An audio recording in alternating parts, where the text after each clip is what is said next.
Restructuration des zones non loties, logements sociaux. La question du logement fait débat en ce moment au Burkina. En première ligne, la contribution des sociétés immobilières actrices essentielles de la mise en œuvre de l'opération 40 000 logements lancée par le gouvernement dans l'optique d'apporter des logements décents aux citoyens. L'opération met bien sûr en avant les promoteurs privés. En mai 2017, le nombre d'agréments qui avaient été attribués et délivrés par le ministère de l'Habitat et de l'Urbanisme était au nombre de 150. Aujourd'hui, on parle de 200. Et leur pratique est loin de respecter les règles élémentaires des cahiers des charges qui leur ont été conférés. Expropriation des terres, vente de parcelles se mènent dans les villages aux grandes dames des populations et qui accusent aussi le gouvernement d'immobilisme. Les 40 000 logements sociaux ouvrent-ils la porte à la spéculation foncière? Les 40 000 logements sociaux sont-ils tenables à ce stade?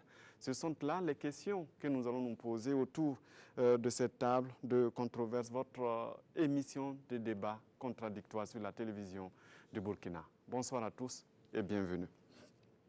Pour parler donc de ce sujet, nous avons avec nous M. Léon-Paul Toé, il est le secrétaire général du ministère de l'Habitat et de l'Urbanisme. Avec nous ce soir, M. Seydou Traoré, il est le président du mouvement de solidarité pour le droit au logement. Avec nous aussi, M. Alain Zongrana de l'Union nationale des promoteurs immobiliers. Et avec nous, M. Tiefa Somé, il est le président de la coopérative burkinabé de l'habitat.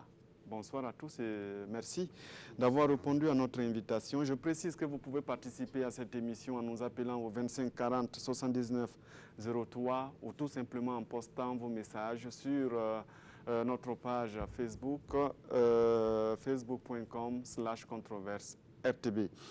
Alors, messieurs, on commence par vous, Monsieur Traoré. Vous travaillez dans le domaine du logement. Vous parlez ce soir au nom des citoyens qui sont en quête de logement puisque vous défendez le droit au logement.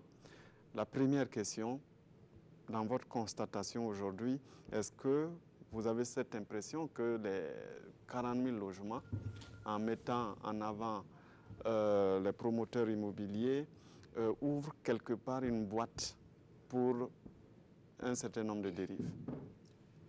Enfin, en ce qui concerne la politique en tout cas sur les 40 000 logements, au niveau du MSP, nous avons bien apprécié parce que nous constatons en tout cas sur le terrain que le besoin est immense.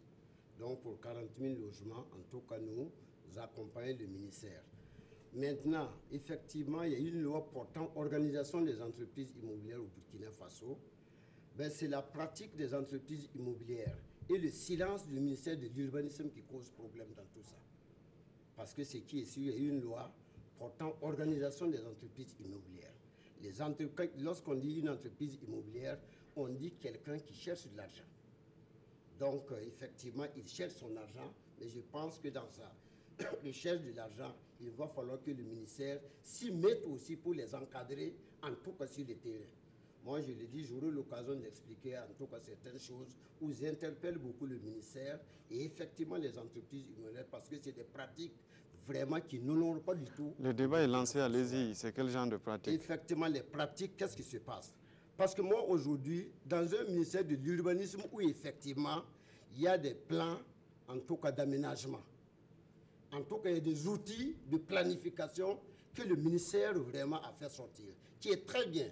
Il y a des réglementations en la matière.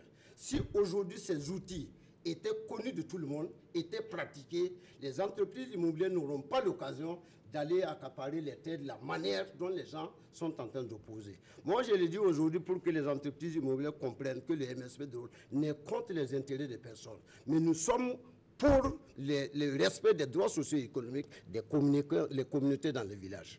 Monsieur le secrétaire général, il y a une loi qui malheureusement ne se respecte pas sur le terrain et le ministère se fait complice selon M. Traoré.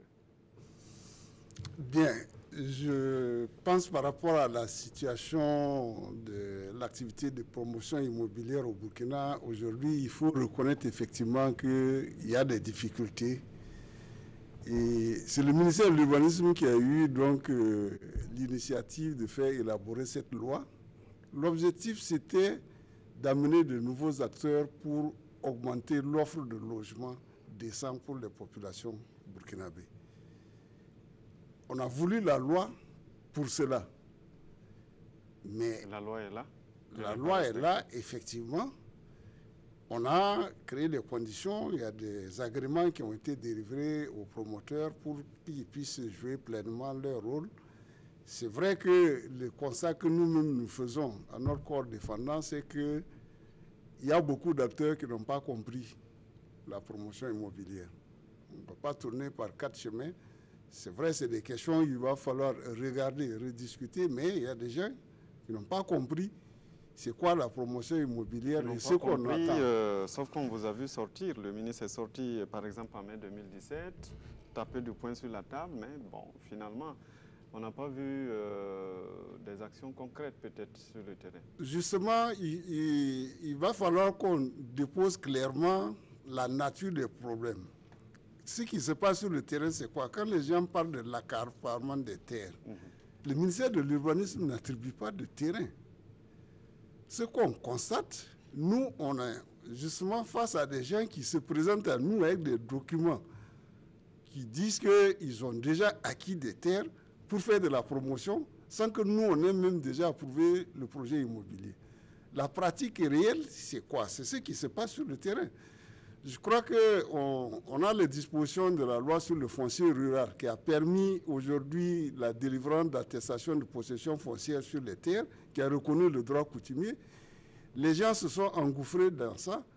Ce à quoi on assiste, c'est d'abord la démarche d'acquérir des terres. Ensuite, maintenant, on vient demander l'approbation du projet immobilier. Mais alors que ça voilà, c'est pourquoi, sur la question, il ne faut pas rapidement aller sur les dispositions du ministère de l'Urbanisme. C'est déjà comment les gens font pour acquérir ces terres. Pourquoi c'est aussi facile aujourd'hui au Burkina d'acquérir des terres dans nos localités. Voilà un des aspects sur lesquels il faudra... Vous n'êtes pas responsable de ce qui se passe sur le terrain. Je dis, on n'a pas voulu la promotion immobilière pour avoir ce résultat. C'est concret, c'est pas... normalement, la promotion immobilière, c'est pour produire des logements. Et comme il a dit, ça doit obéir à des documents de planification. Les zones de promotion sont identifiées dans chaque localité par des schémas directeurs d'aménagement et d'urbanisme. Ce n'est pas partout qu'on peut faire de la promotion immobilière. Mais aujourd'hui, les gens ne se réfèrent pas, il a rappelé à ces documents de planification, mais ce que nous disons, c'est déjà comment ça se fait que ce soit aussi facile pour ces promoteurs-là de mobiliser des superficies énormes pour faire de la promotion. C'est déjà à partir de là... Pas cette réponse. La réponse, c'est quoi? C'est avec les propriétaires terriens, c'est avec les coutumiers, c'est dans des communes que ça se passe, etc.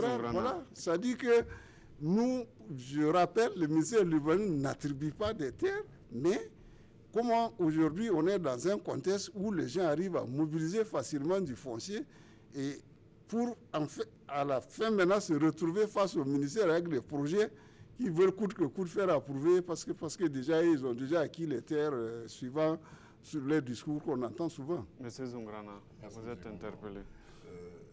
Nous, les promoteurs immobiliers, je parle dans l'ensemble. Nous devons respecter une loi de base, la loi 57, qui crée la promotion immobilière et qui pose des conditions. Normalement, tout promoteur immobilier devrait respecter cette loi. Et dans cette loi, je ne me rappelle pas exactement à son article 9, il y a deux possibilités pour le promoteur immobilier. Soit les terrains sont produits par le ministère dans le cadre des besoins du ministère et donnés au promoteur, soit c'est par achat. C'est l'article 9, si je ne me rappelle pas. C'est à travers ça que les promoteurs immobiliers acquièrent des terrains pour produire des logements à l'intention de la population. C'est sur ces deux textes que nous nous faisons. Maintenant, quant à l'objet, c'est l'objet du débat. Nous ne sommes pas là pour produire des parcelles pour vendre, mais nous sommes là pour produire des logements pour le besoin de la population. Là, c'est clair. Sauf que sur le terrain, ce qu'on constate, M. Sommet... c'est vrai. Et il faut reconnaître que la loi 57 portant promotion immobilière au Burkina a été créée dans un esprit de faire contribuer le secteur privé dans l'offre du logement. Mais malheureusement, la promotion immobilière au Burkina, c'est comme l'Afrique noire, c'est mal parti. C'est très mal parti. Et moi, je crois que les difficultés sont liées aux acteurs même. Ils n'ont pas eu de formation à la base. Et s'ils veulent le reconnaître avec nous, ils sauront qu'effectivement, ce n'est pas tous les promoteurs immobiliers qui créent les dérives, mais il y en a en leur sein. Il y en a en leur sein. Et s'ils veulent bien ouvrir les yeux tout de suite, c'est de recadrer entre eux, acteurs de la promotion immobilière, parce que ça gâte le nom de tout le monde. Et s'ils ne le font pas, je crois que c'est le ministère, comme M. Traoré a dit, de prendre ses responsabilités. Parce qu'ailleurs, ça existe. La promotion immobilière a fait des dérives et l'État était obligé de recadrer. Et malheureusement, je ne sais pas, puisque ça existe, pourquoi ne pas se servir de ces exemples-là? En Tunisie, par exemple, à Tunis, ils ont expliqué qu'il y a eu effectivement des problèmes. Et c'est arrivé à un moment donné que l'État a pris ses responsabilités et n'appliquait que seulement l'article qui disait qu'il faut produire les terrains pour attribuer aux promoteurs pour qu'ils puissent continuer. Mais ailleurs où ça fonctionne bien, l'État se repose. C'est les promoteurs qui font, ils font la viabilisation, ils sortent un terrain normal pour la construction des logements qui seront bâtis au bonheur des populations. Mais à qui la responsabilité justement de l'attribution de ces terrains-là? Comment se fait cette acquisition? Est-ce que tout à l'heure il a dit l'État peut le faire à votre niveau, l'aménagement? M. Zoungrana dit que les promoteurs aussi peuvent aller acquérir quand ils le peuvent. Est-ce que quand même quelque part il n'y a pas de désordre? M. Traoré et M. Toé, pardon. Oui, mais bien sûr qu'il y a des ordres. C'est ce que nous disons. Puisque nous, quand nous élaborons les documents de planification, on identifie les zones de promotion dans la ville. Donc, ce n'est pas que l'activité n'est pas promue, puisque c'est déjà inscrit dans les outils de planification. Mais maintenant, c'est comment les gens arrivent à mobiliser le foncier. Moi, je dirais rapidement, ils ne forcent pas les gens à leur donner leur terre. C'est à partir de là qu'il faut qu'on se pose des questions sérieuses. Et je dis, je le rappelle, le ministère de l'Urbanisme n'attribue pas. Sur la réglementation, sur la mise aux normes de tout ce qui se passe aujourd'hui, on est dans ce processus. Effectivement, dans les textes, on avait dit que l'activité de promotion foncière et immobilière, donc, ça permettait aux promoteurs de produire des produits fonciers qu'ils peuvent commercialiser. Les gens se sont engouffrés dans l'action de promotion foncière, c'est-à-dire vouloir faire des parcelles et commercialiser. On dit non. L'esprit de la loi sur la promotion immobilière, c'est d'amener des acteurs à accroître l'offre de logement, pas autre chose. Si c'est les parcelles là, si c'est le lotissement là... Oui, mais pourquoi le ministère ne tape pas du poing sur la table tout de suite et dire à partir de maintenant, il n'est plus possible pour, par exemple, une société immobilière d'aller par elle-même acquérir peut-être des terres et faire de la spéculation après. Ça fait quand même des temps que ça dure. Non, taper du poing sur la table, ça veut dire quoi? Ça veut dire que, est-ce que sur le terrain, c'est des projets qui sont approuvés par le ministère? C'est tout. Ce n'est pas des projets qui sont approuvés par le ministère. C'est ce qu'on vous dit. Ce n'est pas parce que quelqu'un a mobilisé du foncier qu'il est autorisé à faire ce qu'il veut faire. Maintenant que dans notre contexte aujourd'hui, on voit des pratiques sur le terrain, c'est ce que nous disons. Il y a beaucoup d'acteurs qui sont impliqués. Ça se passe dans des communes. Ça se passe avec la contribution des propriétaires terriens, etc. Il y a une multitude d'acteurs qui est impliquée. Donc, ce n'est pas une affaire du ministère de l'Urbanisme qui doit taper sur la table pour que tous ces acteurs-là se mettent au rang. Nous avons une réglementation qui permet que tout ce qui se fait légalement respecte des normes. Un projet, pour qu'un promoteur puisse commercialiser des logements, etc., il faut que son projet immobilier soit approuvé par le ministère dans les formes. Ça, nous pouvons veiller à faire respecter ça. Mais comment les gens font pour acquérir les terres, je dis, Ça, il faut qu'on se parle tous, il faut que tous les acteurs se parlent là-dessus. C'est dès le départ, justement, qu'il faut mettre les garde-fous, empêcher que les gens n'accaparent des terres pour maintenant faire des polémiques sur qu'est-ce qu'on fait avec. Monsieur Somé, merci. Avant Monsieur Zungrana, oui. Et par rapport à... Sur le rôle du ministère. Oui. Il faut dire que, c'est comme j'ai dit, il y a des textes. La loi 57 portant promotion immobilière,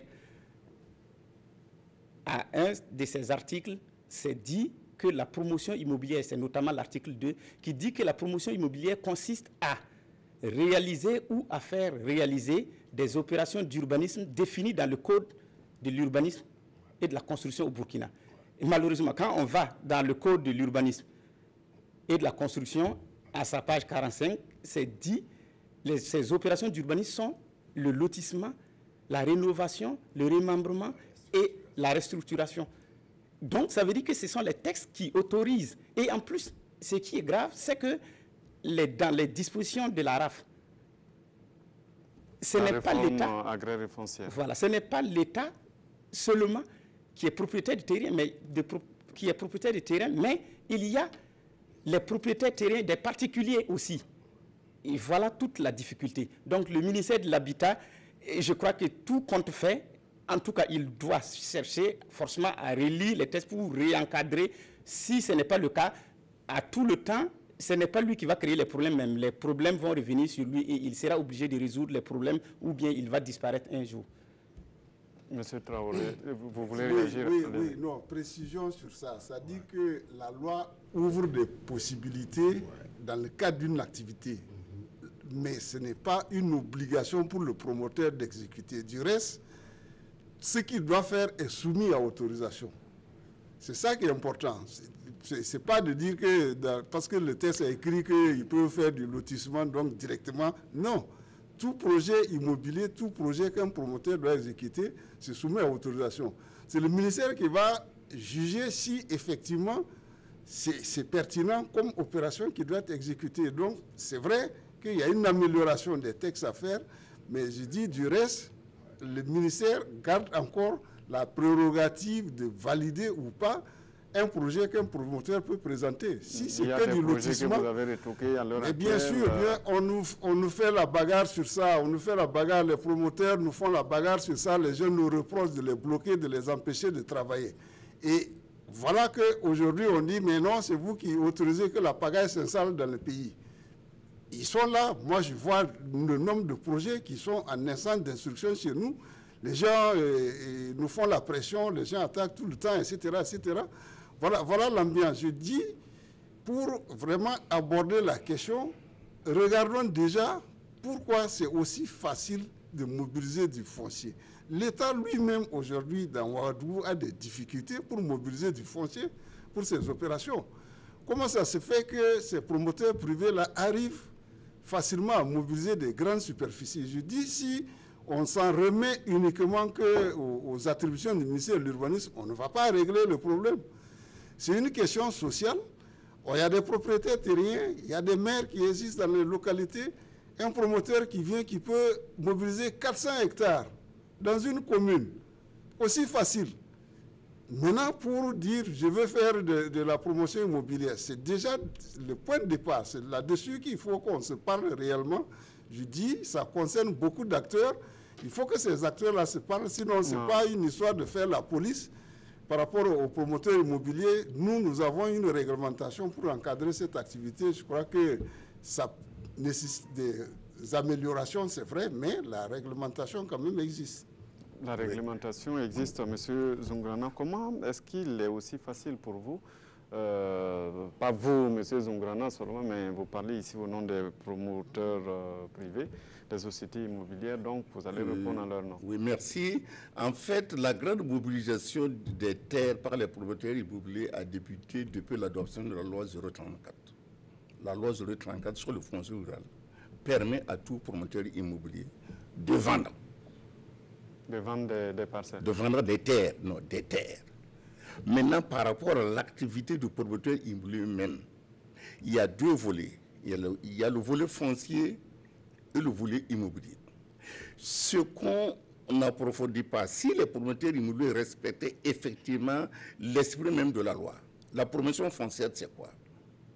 On ne peut pas vendre un terrain aménagé comme ça. Quand on dit un terrain aménagé, c'est un terrain qui a été aménagé avec ouverture des voies et tout. L'eau et l'électricité, si besoin il y a.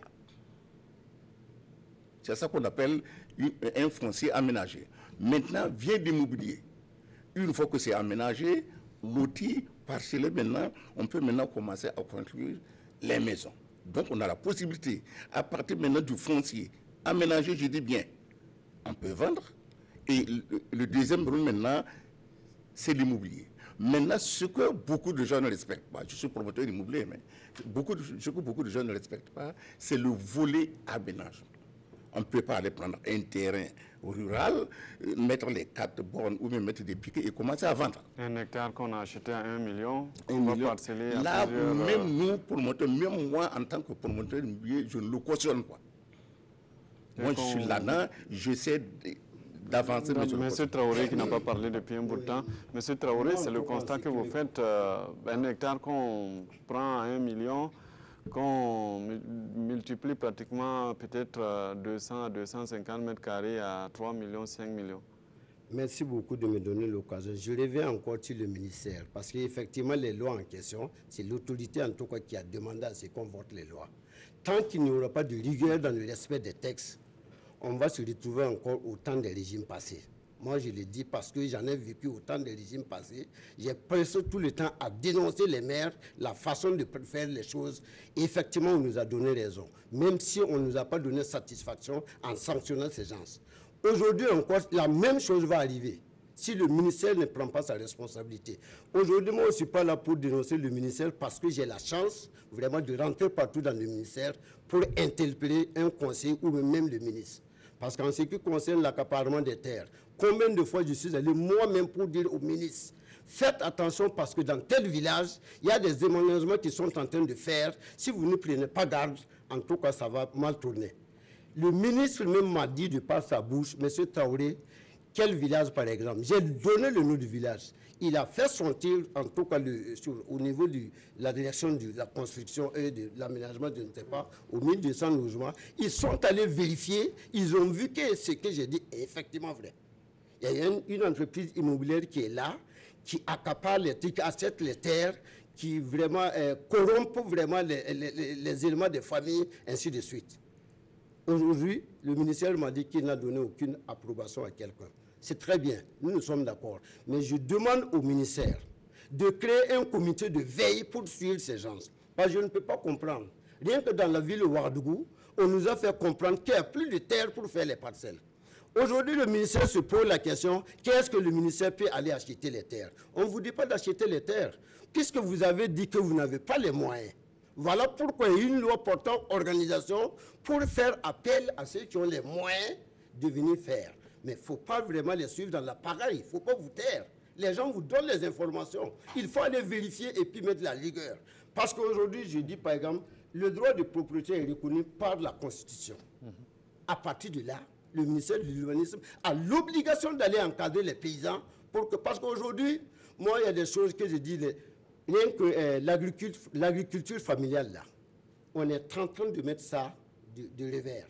Une entreprise immobilière s'en fiche si l'agriculture familiale ne marche pas. Mais l'État a l'obligation de veiller à ce que vraiment les gens ne perdent pas les champs, parce qu'aujourd'hui, on lutte pour le droit à l'alimentation. Et vous laissez des gens qui ont des moyens venir accaparer tous les champs. Rien qu'au niveau de Ouagadougou, il y a près de 2000 hectares achetés par les entreprises immobilières. Moi, je ne suis pas contre, mais c'est la façon de faire qui est illégale. Je le dis parce qu'en tout cas, en ce qui concerne M. Zourana, je pense qu'il y a eu le cas, je l'ai approché, au début on ne s'est pas entendu, mais au finish il m'a compris, j'ai réalisé une opération qu'il peut apprécier tout de suite parce que j'ai revendiqué les droits socio-économiques des gars d'un village où effectivement il a fait les parcelles. Et aujourd'hui, il faut aller voir, les villageois ont construit des villas équipées des panneaux solaires, lui-même vraiment il était étonné. Je ne sais pas que votre revendication, c'est pour apporter du bonheur.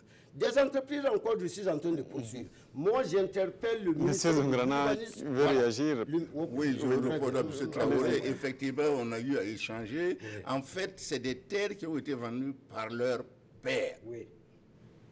C'est-à-dire qu'en réalité, ce sont les populations elles-mêmes qui sont consentantes, qui acceptent... C'est des terrains qui ont été achetés en 2004, en 2005. En ce temps, les enfants étaient petits. Oui. Les enfants ont grandi. Oui. Ensuite, les enfants maintenant se rendent compte qu'ils n'ont rien. Oui. M. Traoré est venu me voir. Oui. On a analysé effectivement. Oui. Je me suis rendu compte que c'est vrai. Oui. J'ai aménagé un terrain de 300 parcelles et j'ai remis aux enfants. Oui. C'est normal. Puisqu'à un moment donné, si on peut faire face, le problème social, c'est nous tous. Oui. Si nous ne faisons pas face au problème social, c'est nous qui allons fuir. Puisque ceux qui construisent là, ils sont... Mais il a parlé tout à l'heure de corruption. Non, la corruption, parce que il se peut les sociétés immobilières, je précise la question d'abord avant que vous nous répondiez. Les sociétés immobilières, peut-être ont ces tactiques d'aller peut-être corrompre soit le chef coutumier ou bien un certain nombre de notables, pour facilement avoir peut-être les passe-droits. Il se peut que ça soit vrai. Il se peut que ça soit vrai. Et là, je ne peux pas dire, puisqu'il y a beaucoup de gens qui ont des manières d'agir. Certains chefs coutumiers disent les terres nous appartiennent, on vend à qui on veut. De mon point de vue, mais il y a un proverbe aussi qui dit « Le chef me commande, mais je commande mon bien ». Donc, si le propriétaire ne veut pas, le chef coutumier ne peut pas l'obliger à vendre. Vous voyez? Mais nous, en général, le propriétaire immobilier respecte les droits des paysans. Admettons, nous, on n'en prend que d'abord des zones urbanisées. C'est-à-dire, le promoteur immobilier ne peut envisager un terrain que sur un terrain qui est en mesure d'être urbanisé. Et avec le chemin directeur, il faut d'abord analyser par rapport à ça, déposer un dossier au ministère, avoir un arrêté d'aménagement avant de le faire. Le promoteur, déjà qui ne suit pas ça, il n'est pas dans les règles. Mais on voit des gens et nous ne le prenons pas pour un promoteur immobilier. Peut-être leurs techniciens sur le terrain, commencer le bornage. Ça se passe avec les promoteurs immobiliers. Quelques promoteurs immobiliers, mais à ma connaissance, je ne sais pas. Monsieur le secrétaire général, pourquoi vous ne peut-être dans cette politique, puisque nous sommes dans le cadre des 40 000 logements, c'est vous qui devez définir peut-être les sites où ces promoteurs-là doivent venir, ou bien à un moment donné, peut-être identifier même, viabiliser le terrain et leur permettre de venir réaliser les bâtiments. Comment...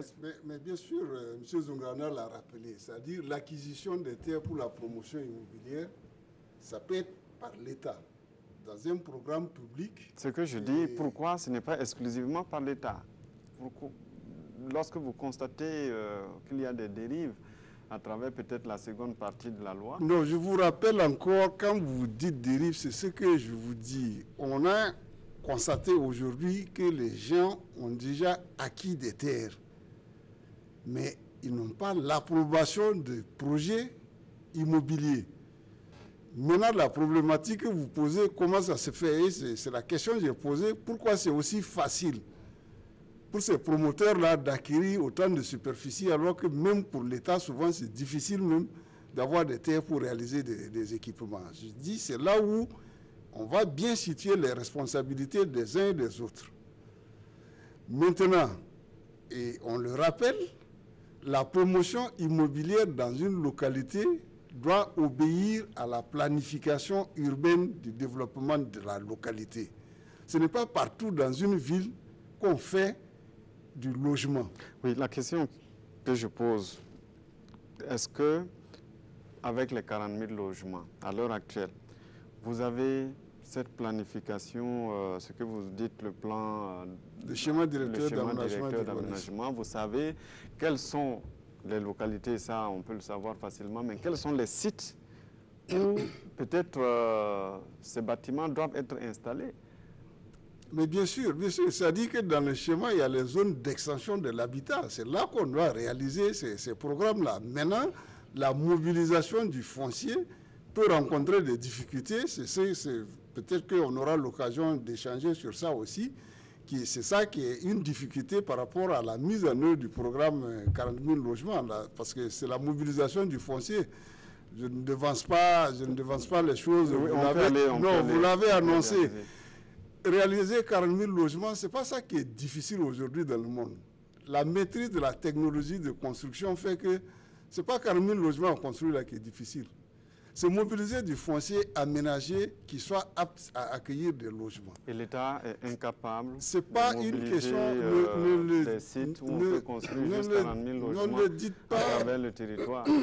Ne le dites pas comme ça. C'est pas l'État est incapable. Ça dit que la mobilisation foncière doit respecter des règles aujourd'hui. On est dans un état de droit. Normalement, la terre appartient à l'État prioritairement. Non, justement, on n'est plus dans ça, M. Gongo. C'est-à-dire que ça, c'est les autres aspects de l'évolution de nos législations qu'il faut que les gens intègrent.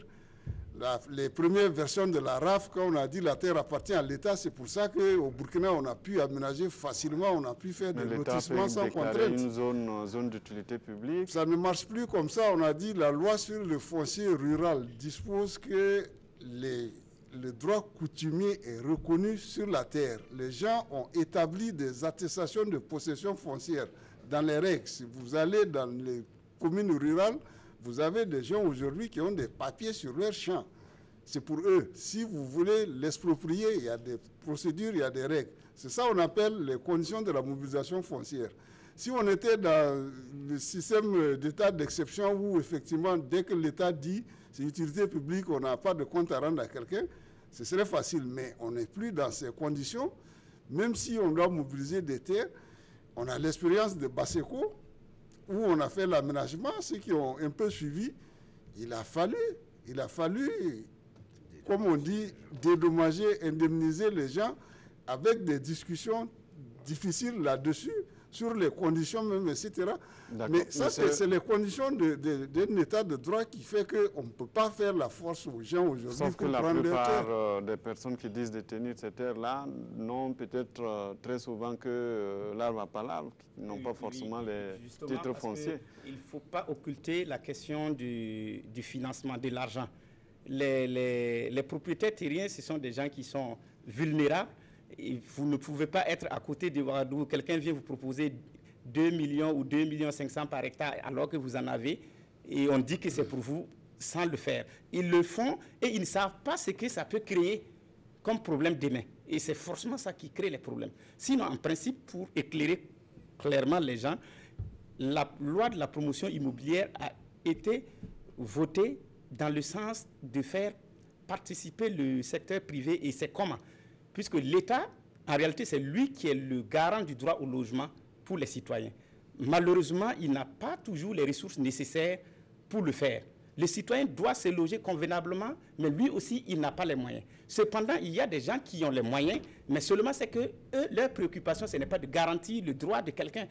Mais c'est là maintenant que l'État, le promoteur immobilier et certaines banques, ou du moins les banques, et le citoyen se sont regroupés dans la loi 57 pour réglementer comment il faut faire pour que chacun puisse se satisfaire. En faisant comment?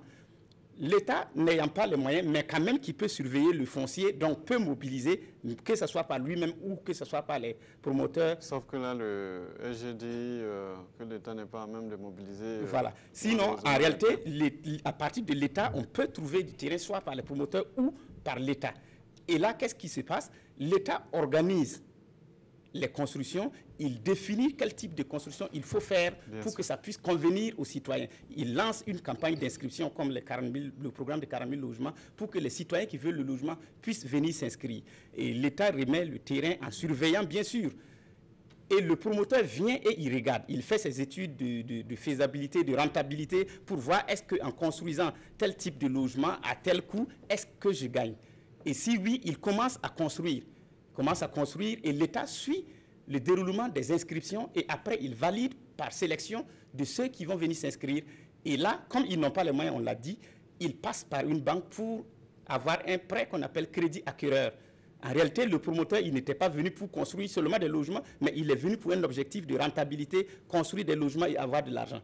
Quand le bénéficiaire, le citoyen, va acquérir son crédit, il passe directement par la banque pour payer le promoteur. En réalité, voilà maintenant qu'il vient d'être satisfait parce qu'il a eu ce qu'il voulait, l'argent.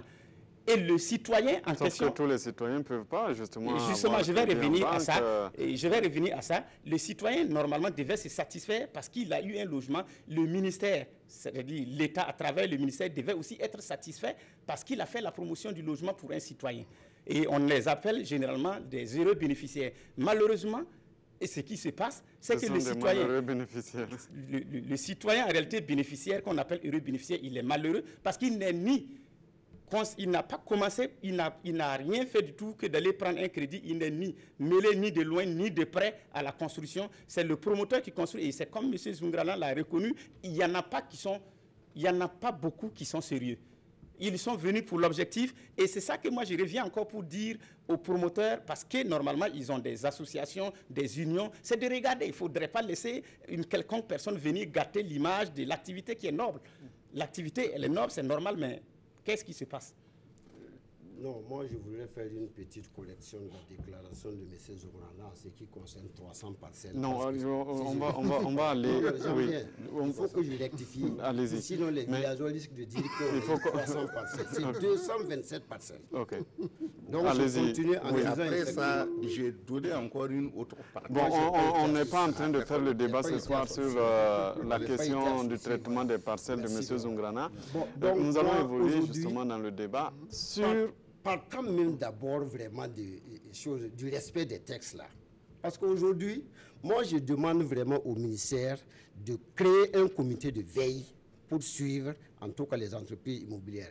Parce que je suis en train de constater qu'au finish, tout cela on dit qu'ils n'ont pas eu d'approbation, ils n'ont pas eu d'approbation. Lorsqu'on dit dans la loi, on a dit qu'ils ont 1 mois ou 2 mois pour déposer si on ne les répond pas. C'est une loi qui dit... ils doivent être à mesure d'exécuter.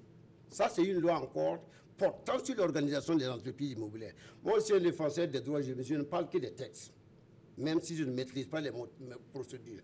Donc, voilà quelque chose qui est là, que l'État... Rien ne peut les arrêter. Voilà, je suis content aujourd'hui qu'ils disent non, vraiment, il n'y a pas eu d'approbation, il n'y a pas eu d'approbation. Est-ce que juridiquement, vous croyez que le fait qu'il n'y a pas d'approbation, est-ce que les entreprises immobilières ne peuvent pas profiter de cette loi vous attaquer? Parce que moi, je dépose ma demande. On n'a jamais dit qu'il y a ça, pour cette raison, qu'on ne vous répond pas. On est là, on s'était. 2 mois après, parce qu'on a dit que c'est 1 mois. Après 2 mois, vous êtes dans l'obligation de signer leur approbation. Moi, c'est ce que je vois et qui est effectivement, il y a des entreprises immobilières qui m'approchent. Je l'ai dit en tout cas de ce côté, vous avez raison. Donc aujourd'hui, je profite d'interpeller le ministère de l'Urbanisme. C'est vrai qu'aujourd'hui, vous n'avez pas donné d'approbation. Parce que moi, j'ai vécu de par le passé des pratiques, en tout cas, qui risquent de revenir. Il ne faut pas qu'après, on dise non, effectivement, les entreprises immobilières, par rapport à tel texte, effectivement, on a l'obligation de les signer leurs approbations. Je pense qu'aujourd'hui, c'est bien beau de dire qu'on n'a pas signé, mais en tout cas, il faut faire attention, vraiment. En réalité, vous n'avez même pas le choix, oui, monsieur. Non, on a bien le choix. Ce que M. Traoré dit, on a rencontré tous ces acteurs-là. Okay. Pas... Oui, mais lorsque la... Non, là-dessus, c'est vrai, il ne faut pas donner l'impression qu'on a assis, on regarde, on ne fait rien. M. Zungralan est là, il peut dire combien de fois on a rencontré les promoteurs pour les rappeler. On a fait même une concertation au Liptako Gourma avec tous les acteurs, pas uniquement les promoteurs, les urbanistes, les architectes, parce que les projets immobiliers, c'est des spécialistes qui montent ça pour eux.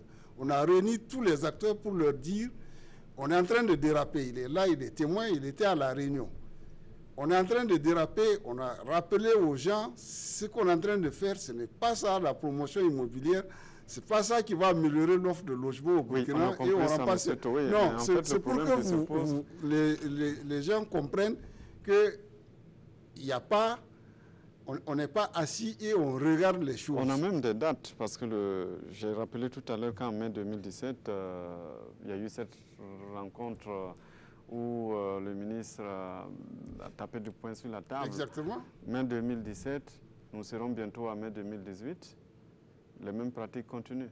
Non, les mêmes pratiques, c'est la mobilisation du foncier. C'est ce que je vous dis. Nous, on ne peut pas interférer pour empêcher les propriétaires terriens de vendre leurs terres à des promoteurs immobiliers. C'est ce que vous mettez en cause. Ce n'est pas des projets qui sont en train de s'exécuter que vous dites.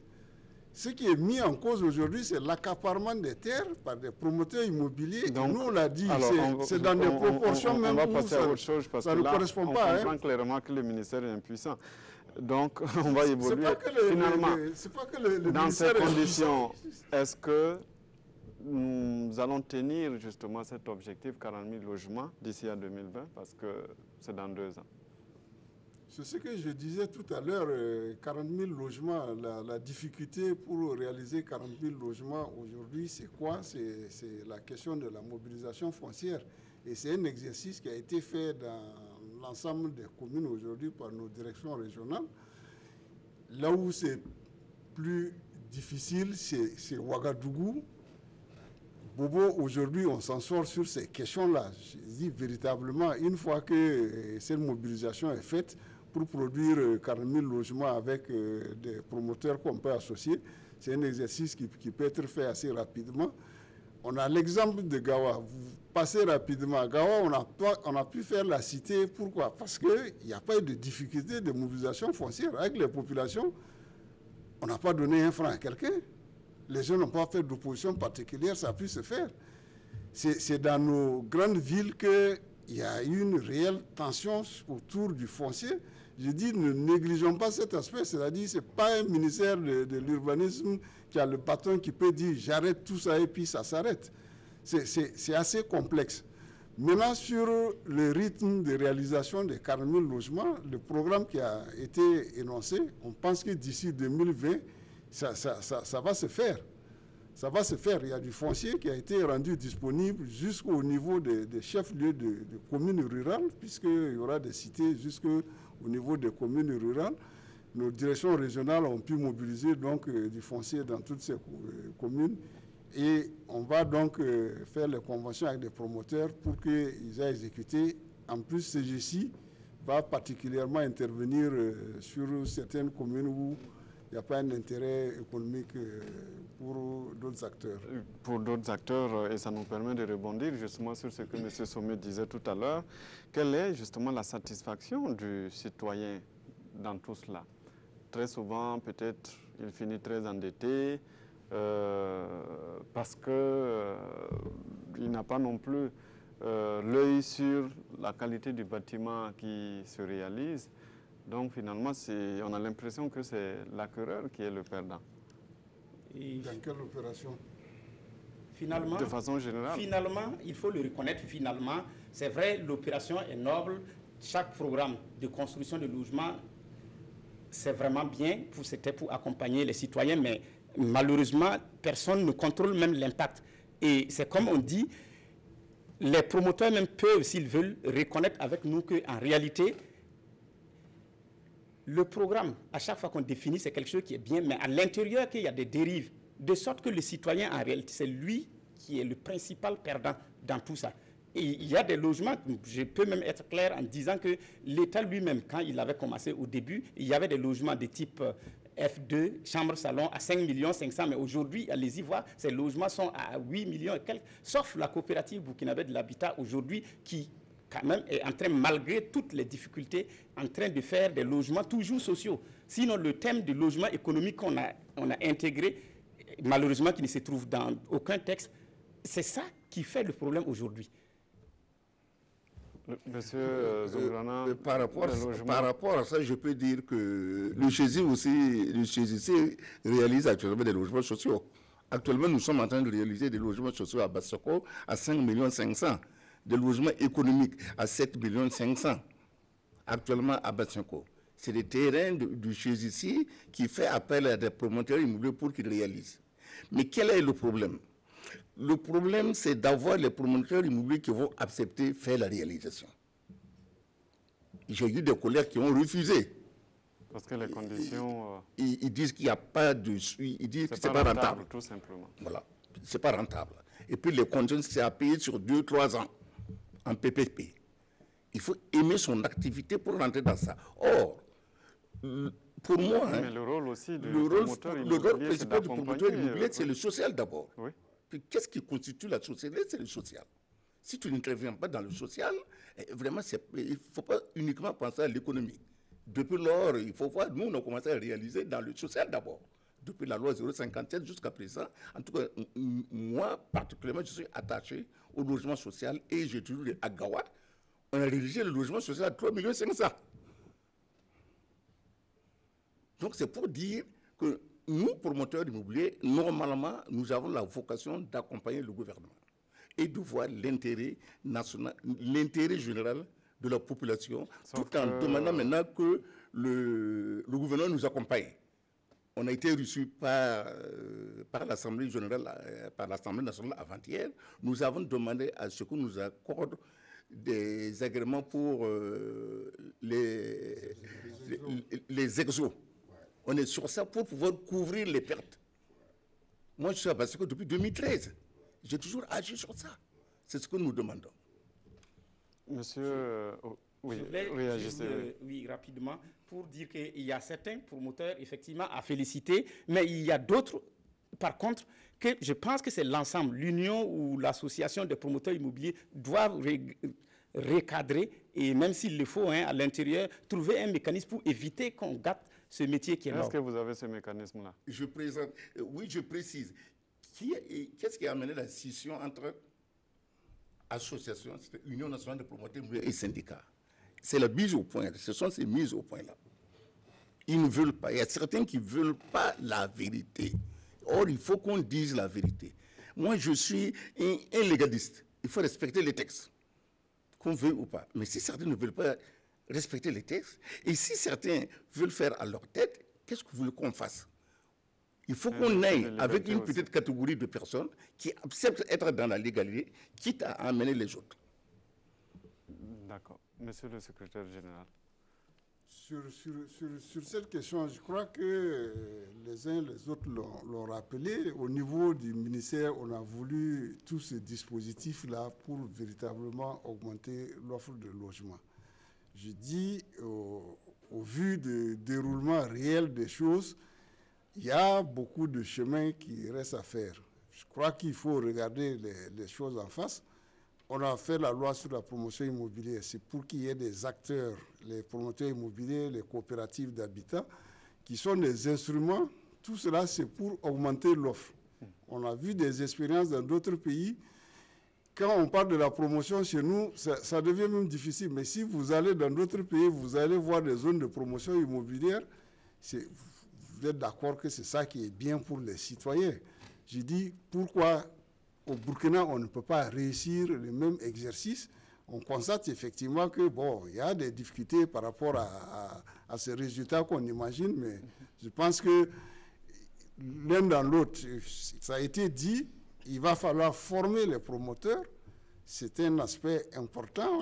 Alors, avant de revenir à tout cela, peut-être avant de prendre les questions des téléspectateurs, on va aborder ces derniers points. Dans tout ça, promoteurs immobiliers ou tout ce qu'il y a comme logement, il y a quand même un pan de la population qu'on exclut.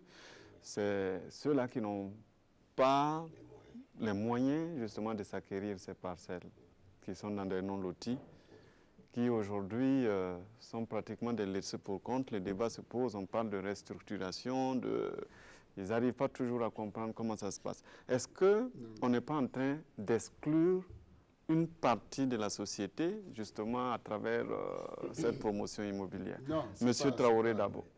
Monsieur Traoré d'abord. Non, moi, en tout cas, je suis entièrement d'accord avec vous. Parce que je me dis, même en ce qui concerne l'organisation portant, vraiment, organisation des entreprises immobilières là, si on associait les associations, par exemple, je peux dire qu'au niveau du MSP Dole, nous avons dénoncé des entreprises immobilières qui avons acheté des parcelles.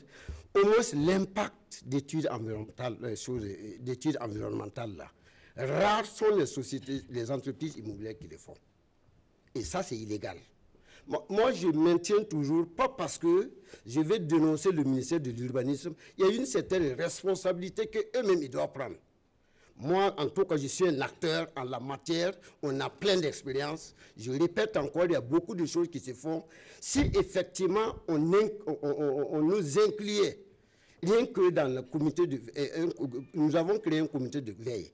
Que le ministère qui dit qu'il n'a pas les moyens, au moins il nous appuie pour que nous partons prendre les vraies informations, venir les donner, et non pas nous dire comment nous devons lutter vis-à-vis des entreprises immobilières. Parce qu'aujourd'hui, moi, en tout cas, je répète encore, j'ai des entreprises immobilières qui sont en train de travailler avec nous présentement, qui sont allées acheter 1 hectare à 700 000 francs. Ce qui est curieux, le paysan à 450 000, un démarcheur à 300 000. Je pose cette question au ministère là. Est-ce que ça, vous êtes au courant? Si moi, je vous l'ai dit aujourd'hui, c'est ce qui se pratique. 450 000. Mais aujourd'hui, ils vont prendre le même hectare, faire des aménagements, revendre à 60 à plus que ça, millions de francs CFA. Je pense quand même que jusque-là, si le ministère dit qu'il ne peut pas vraiment maîtriser tous ces domaines-là, il y a la Sonature qui est là, qui a un capital de près de 30 milliards de francs CFA. La Sonature aussi, ce n'est pas une structure qui donne un bon exemple. On a éliminé le fonds d'habitat. On a tué la banque de l'habitat pour que ça soit une privée. Aujourd'hui, on a pris tout cet argent, mais dans la Sonature. J'aurais invité le ministère quand même de reprendre, de réorganiser la Sonature pour que la Sonature, en tout cas, travaille dans le sens d'acheter les terrains comme les entreprises immobilières et de les aménager et puis affecter aux entreprises immobilières pour les constructeurs des logements sociaux. Monsieur Traoré. Voilà. Monsieur Toué, pardon. J'ai toujours cette comme Monsieur Toué. Oui. Vous êtes interpellé là directement. Oui, même sur ces questions-là. Vous deviez donner l'exemple du social, vous ne le faites pas du tout. Non, l'exemple, non. Ce qu'il a dit, c'est pas qu'on ne fait pas le social. Je dis le dispositif qui est mis en place aujourd'hui au Burkina, principalement, si on prend la formulation même des coopératives d'habitat dans la loi, c'est pour produire que du social. L'esprit à l'époque, c'est quoi? Quand on parle justement des catégories, c'est ça je voulais revenir dessus pour dire qu'il n'y a pas de laisser pour compte. Dans une politique, il y a des formules adaptées à chaque couche sociale. Quand on a commencé la production de logements sociaux, on s'est rendu compte que c'est pour les salariés. Mais la majorité de la population n'est pas salariée. Non. Ça, c'est une réalité de notre pays. Ceux qui sont dans les non-lotis, comme vous dites, en majorité, c'est des gens de l'informel, c'est des gens qui ont de faibles revenus. Comment on adresse cette catégorie-là? C'est des éléments qui sont dans la politique de l'habitat aujourd'hui. Premièrement, on a dit qu'il y a des gens pour qui il faut dégager des parcelles sociales, qu'on appelle parcelles sociales. C'est-à-dire là où les gens, si on doit restructurer les anciens quartiers, mais oui, il y a des gens, il faut leur trouver un petit lopin, il va prendre son temps pour réaliser le logement qui lui convient. C'est ça, parcelle à caractère social. Il y a une catégorie de Burkinabés, si ce n'est pas par cette forme, on ne pourra pas. Les logements qu'on réalise et que les gens doivent acheter tout de suite par crédit acquéreur, ils ne peuvent pas s'inscrire dans cette logique. Maintenant, il y a également le locatif. C'est ce qu'on a dit. Dans l'accès au logement, le locatif aussi, c'est quelque chose qu'il faut surveiller pour permettre à des gens, aujourd'hui, parce que l'important pour l'individu, c'est d'être dans un cadre décent. C'est d'être dans un cadre décent, ce n'est pas la propriété du logement qui est forcément... Non, l'accès au logement décent, c'est ce droit qui est dans la Constitution. Accès au logement décent, ça peut être par du locatif. C'est-à-dire qu'à un moment donné, chacun doit pouvoir accéder même à un logement. L'essentiel, c'est que ce soit décent. Donc, toutes ces formules-là sont étudiées. C'est pour ça qu'on a un dispositif sur l'assistance à l'autoconstruction pour ceux qui doivent réaliser sur leur parcelle, comme je l'ai dit, les accompagner avec des plans types, avec de l'appui technique, etc. Donc, dans les instruments de la politique du logement, il y en a pour toutes les catégories. Maintenant, la mise en œuvre, au jour d'aujourd'hui, effectivement, c'est la restructuration des quartiers non lotis, là, c'est là où, effectivement, il y a une action à réaliser. On n'est pas encore intervenu dans ces zones. Et justement, pour 2018, on a déjà identifié des sites parce qu'il faut d'abord procéder par une opération pilote, voir comment on traite ce type de quartier pour que ceux qui y résident soient effectivement sur les parcelles. C'est un aménagement spécifique, c'est pour ça qu'on parle de restructuration. Donc, à la suite d'une opération pilote, il va falloir intégrer, et c'est également inscrit dans la politique du ministère, d'intégrer tous ces quartiers précaires-là dans le développement de la ville pour qu'on n'ait pas une ville à deux vitesses. Des gens qui habitent dans des quartiers où il n'y a aucun service de base, etc., puis d'autres qui sont dans des zones aménagées, etc. Donc, la partie... non, on va passer à la deuxième étape justement de cette émission, puisqu'il est possible d'interagir avec les téléspectateurs. Il y a M. Souleymane Kéré qui nous appelle d'Abidjan. Bonsoir, M. Kéré. Bonsoir, monsieur. Votre question ou votre contribution, s'il vous plaît. Oui, moi, ma question s'adresse au ministère de l'Habitat. Oui. Oui, allez-y. Voilà. Je disais que ma question s'adresse à monsieur le directeur. Monsieur le secrétaire général. Voilà, pardon, monsieur le secrétaire général. Concernant les 40 000 logements. Allez-y. Voilà, ça fait bientôt 1 an que c'était lancé les inscriptions en ligne. Moi, en tant que de la diaspora, j'ai décidé de m'inscrire. Depuis 1 an, on n'a pas de résultats, donc on ne sait pas où on se situe. Merci à vous, monsieur le secrétaire général, pour la réponse. Oui, exactement. L'objectif de la campagne d'inscription, c'était déjà d'avoir une bonne connaissance de la demande. On sait que le besoin en matière de logement, on l'a rappelé au début, Traoré l'a dit, c'est énorme. On a des statistiques par rapport à la croissance démographique qui indiquent qu'une ville comme Ouaga, en réalité, c'est autour de 20 000 logements par an qu'il faut réaliser pour être en phase avec la croissance démographique. Une ville comme Bobo, on est autour de 10 000 logements à réaliser. Si on met ça bout à bout depuis que l'État n'a pas un programme vigoureux, c'est énorme. La campagne d'inscription nous a révélé cette vérité. On a dit 40 000 logements, les gens ont dit mais c'est trop ambitieux. Mais c'est 220 000 Burkinabés qui ont souscrit. Donc ça veut dire que le besoin, il est aussi énorme. Donc 40 000 que les gens voyaient même comme quelque chose de particulièrement ambitieux, on se rend compte que ça ne résout même pas le problème. Ça dit qu'on n'est pas en phase avec les besoins réels. Donc l'intérêt de la campagne, c'était déjà d'avoir une bonne idée de la demande et de la localisation de la demande. C'est pratiquement plus de 50% de ceux qui ont souscrit qui veulent des logements à Ouaga. C'est important de savoir où est-ce que les gens ont exprimé la demande aussi, parce qu'on ne va pas, je le dis souvent, faire comme les promoteurs, construire des logements puis chercher maintenant des acquéreurs. Il faut bien identifier. Il a dit, ceux qui ont souscrit, aujourd'hui, l'ensemble de la demande est reversé au centre de gestion des cités. Le programme 40 000 va s'exécuter sur chaque site, là où chacun a demandé, avec l'accompagnement de sa banque. Ceux qui auront la chance de pouvoir donc s'intégrer dans la première tranche de 40 000, ça c'est à l'horizon 2020. Je dis ça, c'est une ambition politique exprimée. Ça, ces gens pourront être satisfaits. Mais le reste va être administré par le CGC pour qu'à terme, tous qui ont souscrit puissent un jour avoir leur logement. Je crois que c'est important que les gens comprennent. Et on l'a dit dans le processus, il ne s'agit pas de faire de la loterie, satisfaire 40 000 personnes et puis le reste des Burkinabés, on ne sait pas quoi faire. On a dit non, dans l'exercice là, il faut qu'on arrive à faire émerger un mécanisme qui va permettre que désormais chaque catégorie de Burkinabés sache comment il fait, quelle démarche il doit faire pour avoir son logement à terme. Avant de prendre la prochaine question, je lis ici une question et puis un commentaire en même temps de Léa Cantiono qui dit franchement tout est fait pour enrichir les riches. Quel pauvre peut avoir 10 millions au Faso pour s'acheter une maison?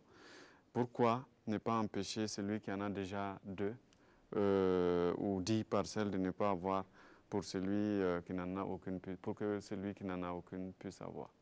Est-ce que dans votre vision justement, celui qui a déjà une maison peut ne pas en avoir encore avec les 40 000 logements. Ou bien... Dans les conditions d'inscription, c'est des éléments, c'est des renseignements qui sont demandés. Et il est évident que si on veut aujourd'hui satisfaire la demande, non, je pense que le cas, c'est ce qu'on explique encore aux gens. Ce n'est pas dire que chaque Burkinabé doit être propriétaire d'un logement. Si on prend les choses de cette manière, ça va être difficile. Ceux qui, justement, ont des revenus faibles, c'est ce qu'on a dit, il y a une politique appropriée. Si on dit on restructure les quartiers non lotis, c'est pour qui? C'est pour ceux qui sont là-bas. Et c'est pour les accompagner plus tard pour qu'ils réalisent des logements décents. Parce que l'important pour nous aussi, en tant que gestionnaire de la ville, ce n'est pas tout type de logement qu'on doit promouvoir en ville. Donc, il y aura un accompagnement. Donc, ceux qui ne peuvent pas s'acheter des logements, on peut les accompagner. C'est ce que je dis, c'est avec eux qu'on doit faire une politique d'aménagement pour dégager des parcelles sociales et permettre à ces gens-là de pratiquer l'autoconstruction et de rentrer chez eux. Voilà, je crois qu'il faut qu'on se comprenne, ça ne veut pas dire que l'offre de logement clé en main, c'est pour tout le monde. Voilà. Il y a des catégories, on ne va pas tourner, il y a des gens qui sont en dessous du seuil de pauvreté, ce n'est pas eux-là qui vont pouvoir s'acheter ces maisons, on en a conscience, mais ce qui est approprié pour ces gens, il y a déjà les parcelles sociales et ensuite, il y a le logement locatif, je pense qu'on pourra aussi en parler, permettre qu'effectivement, on augmente l'offre de logements locatifs pour que même les plus faibles revenus puissent être logés dans des conditions décentes. Toutes les questions risquent de vous revenir ce soir, monsieur le secrétaire général. Donc, prenez une gorgée d'eau le temps qu'on écoute la question de monsieur Abdul Karim Traoré qui appelle de Nyorola. Bonsoir. Monsieur Traoré? Je crois qu'il n'est pas là. Alors... Oui, monsieur Traoré.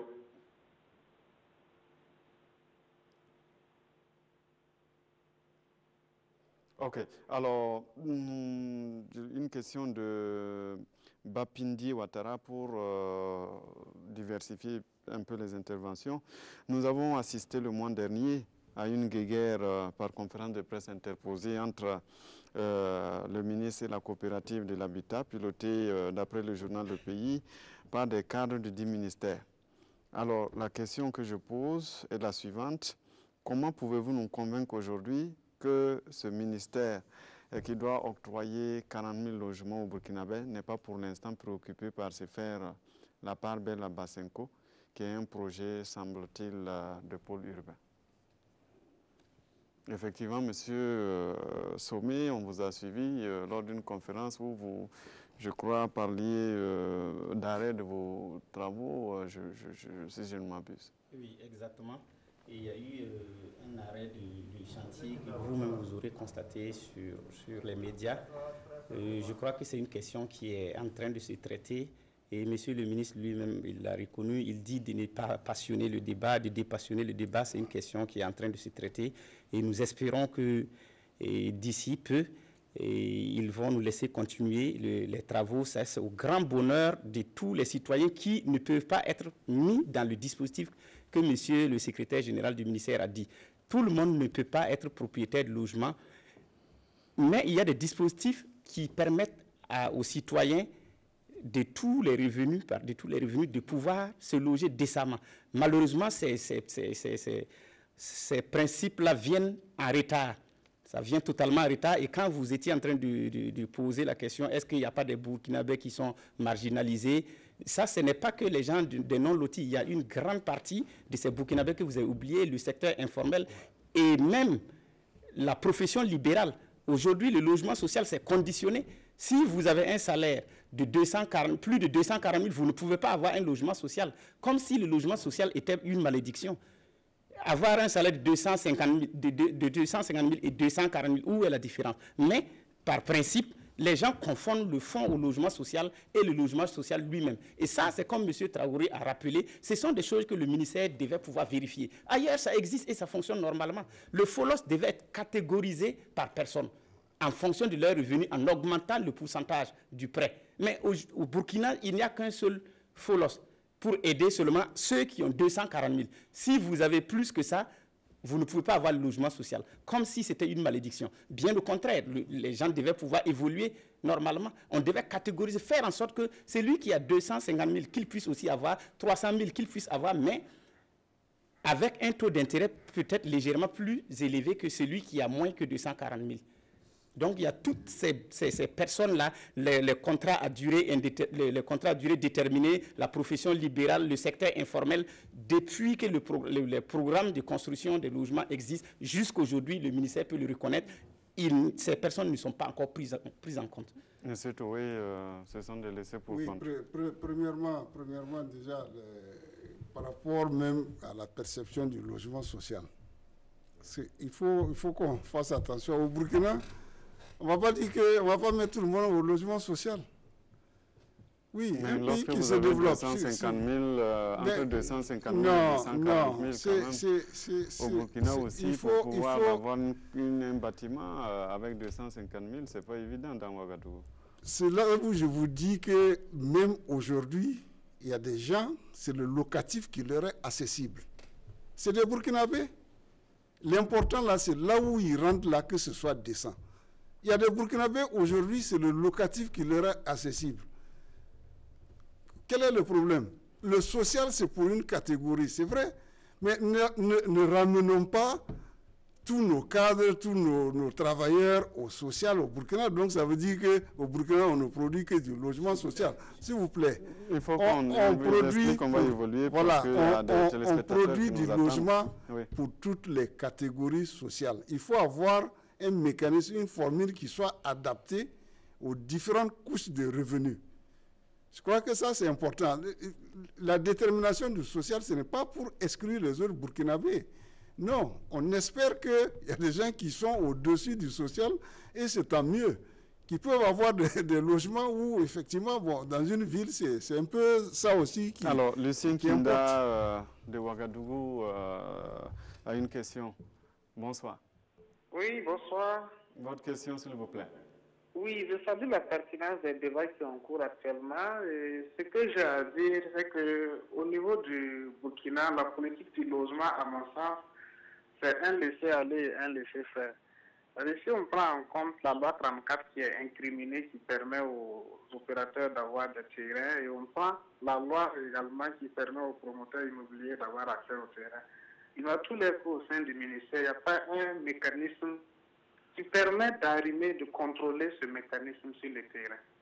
C'est ça qui nous crée assez de problèmes.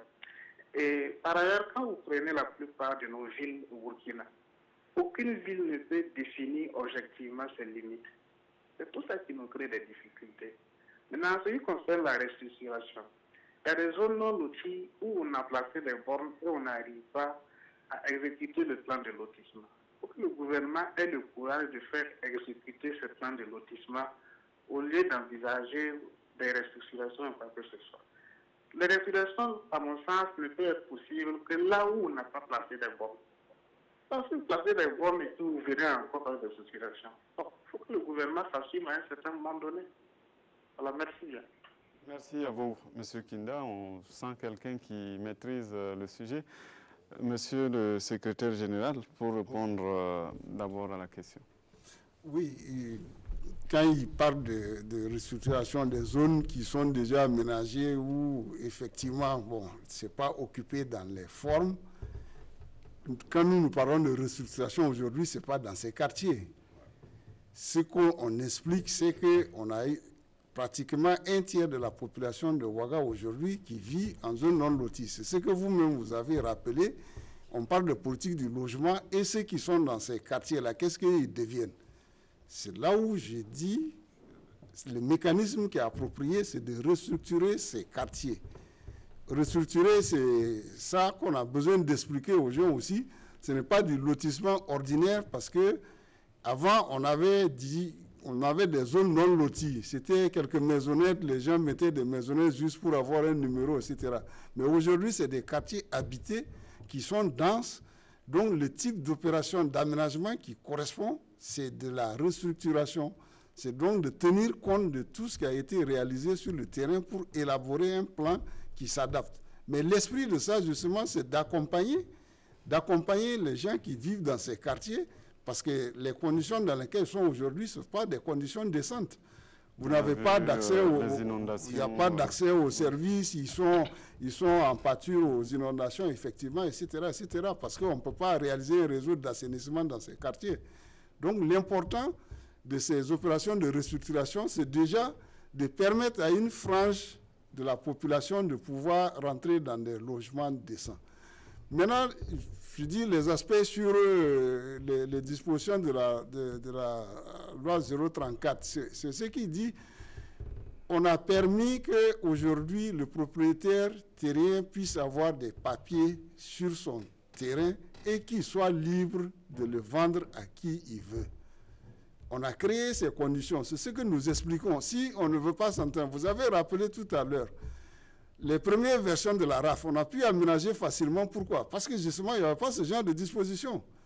Mais si on remet un certain nombre de dispositions, ça complique les questions de mobilisation foncière. C'est ça qui fait que les propriétaires terriens sont libres de vendre leurs terres aux promoteurs immobiliers sans demander l'avis de quelqu'un. Mais nous, ce que nous disons, nous sommes quand même en aval pour recadrer les choses.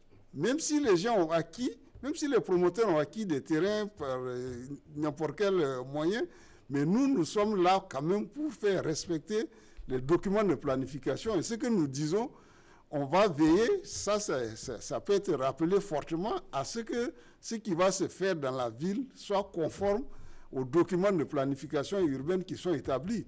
Ça, c'est de nos responsabilités. Mais maintenant, bon. Demande la parole et c'est pour ajouter par rapport à ce qu'il vient de dire par rapport au Jordan Loti, nous, on est en train de faire une expérience sur un village à côté ici, dont nous, au lieu qu'on paye le terrain, nous avons dit, voilà, nous allons faire l'aménagement. Nous aménageons tout le village. Et maintenant, vous regardez de là-dedans, vous enlevez quelque chose, nous donner. Pour qu'on puisse aller ensemble. On est en train de faire cette expérience-là. On a déjà, on a commencé, on a fait l'étude d'impact, on a fait des forages pour la population et tout. Et maintenant, on est en train de faire le projet de lotissement en concert avec tout le village. Je voulais effectivement appuyer pour dire que si le ministère, j'ai toujours dit, ceux qui ont créé les problèmes dans les zones non loties, ce sont des Burkinabés. Ceux qui peuvent régler le problème, ce sont des Burkinabés. Si eux tous, ils s'asseyent ensemble avec les associations, parce qu'ils sont plus proches des populations, toutes ces opérations-là sont des opérations qui sont réalisables. Et depuis longtemps, on ne parle que du foncier. Et moi, je vois que tout le monde tend vers là où il y a toujours du terrain, alors qu'il paraît, avec les statistiques, que l'intérieur même de nos villes, il y a plus de 40% des parcelles qui ne sont pas encore mises en valeur. Pourquoi ne pas exploiter ça? Et ce sont des méthodes. Si le ministère, c'est difficile, peut-être par le ministère, tout simplement parce que les pouvoirs publics n'ont pas montré un exemple, et un bon exemple dans ce domaine-là, mais ils peuvent toujours s'appuyer sur les associations, les coopératives et les promoteurs pour que la promotion immobilière ne soit pas de la promotion immobilière de la brousse, mais aussi de la ville. D'accord. Pour appuyer ça, oui. Il y a eu un séminaire qui avait eu lieu, je ne sais pas si M. Traoré était là, au temps de M. Simon Compaoré.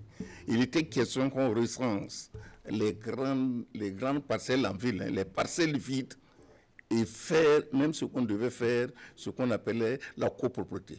C'est-à-dire, on donne aux promoteurs immobiliers, nous érigeons des étages et consorts, on fait la gestion et on absorbe non seulement les parcelles vides, et on résolve en même temps le problème du logement. Tante Rebecca nous appelle de Bérigadougou. Bonsoir. Bonsoir. Bonsoir, et votre question, s'il vous plaît. J'ai deux questions. Oui, allez-y. Et la première question concerne, je m'adresse au SG du ministre. Du ministère, quoi. Donc, ça veut dire que ça concerne les 40 000 logements. Okay. Puisque les gens se sont inscrits, c'est vrai, et ils parlent de problèmes fonciers. Par contre, au niveau des communes, on peut toujours continuer à construire. Et qu'est-ce que le ministère attend? Si au niveau de Bobo, au niveau de Ouagadougou, ils ont des problèmes, Pourquoi ne pas au niveau des communes? Et maintenant, ma deuxième préoccupation, nous savons que les logements coûtent vachement cher.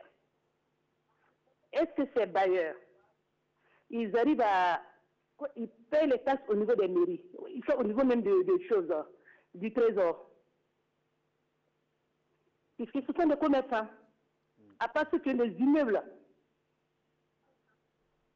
Non, je crois que j'en ai fini. Merci à vous. Monsieur Traoré, pour la deuxième question avant. Moi, je voulais intervenir depuis longtemps parce que je suis content qu'effectivement le SG insiste sur le logement locatif. Mais je voudrais poser la question. Répondons d'abord à la question de la dame parce que... La question de la bonne dame. Oui. Bon, la question de la bonne dame, moi je dirais tout simplement en ce qui concerne vraiment, il a parlé qu'est-ce que les bailleurs payent des impôts. C'est là où je voulais regrouper pour parler du logement locatif. Moi je confirme que 95% des bailleurs ne payent pas les impôts. Parce que je dis aujourd'hui, parce que en tout cas nous avons participé à l'élaboration vraiment du droit du bail privé. Mais aujourd'hui, ce n'est pas appliqué. Et nous, on a des difficultés parce qu'aujourd'hui, parce que toutes les gendarmeries, on nous envoie des recommandations des gens qui se plaignent au niveau de la gendarmerie. Comme c'est une affaire civile, on les envoie sur nous. Mais vous allez voir des bailleurs qui arrivent, qui disent qu'ils veulent qu'il quitte sa maison dès demain. Nous, on le dit, il y a une loi qui est sortie, même dans le code, en tout cas, comme on appelle, des locations, il faut bien dire, vous n'avez pas le droit de venir expulser quelqu'un comme ça. Lorsqu'on pose la question, est-ce que vous payez les impôts? Presque tous les bailleurs qui passent chez nous ne veulent pas entendre parler de payer les impôts. Mais là encore, moi, je rejette vraiment aux autorités. Encore le ministère. Oui, moi je les rejette. Il y a une loi qui est là, où vraiment sa vulgarisation même pétine. Il y a des décrets qu'on nous a dit depuis longtemps qu'ils sont en train de travailler sur les décrets. Cependant, il y a des populations qui souffrent vraiment en tant que locataires.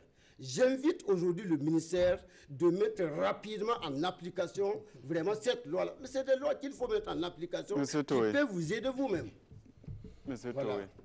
Non, mais s'il a suivi le processus, c'est-à-dire que pour mettre la loi en application, on avait besoin d'un barème, c'est-à-dire pour permettre que les gens signent des contrats sur les maisons à louer, il faut qu'on sache comment on évalue même la valeur locative de la maison.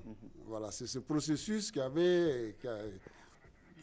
Traoré peut montrer de l'impatience, je peux le comprendre, mais aujourd'hui, ce travail a été fait. Il y a eu un atelier qui a validé ce barème pour permettre aux gens aujourd'hui de savoir qu'une villa de telle catégorie à Ouagadougou, on ne peut pas vous le louer à plus de temps.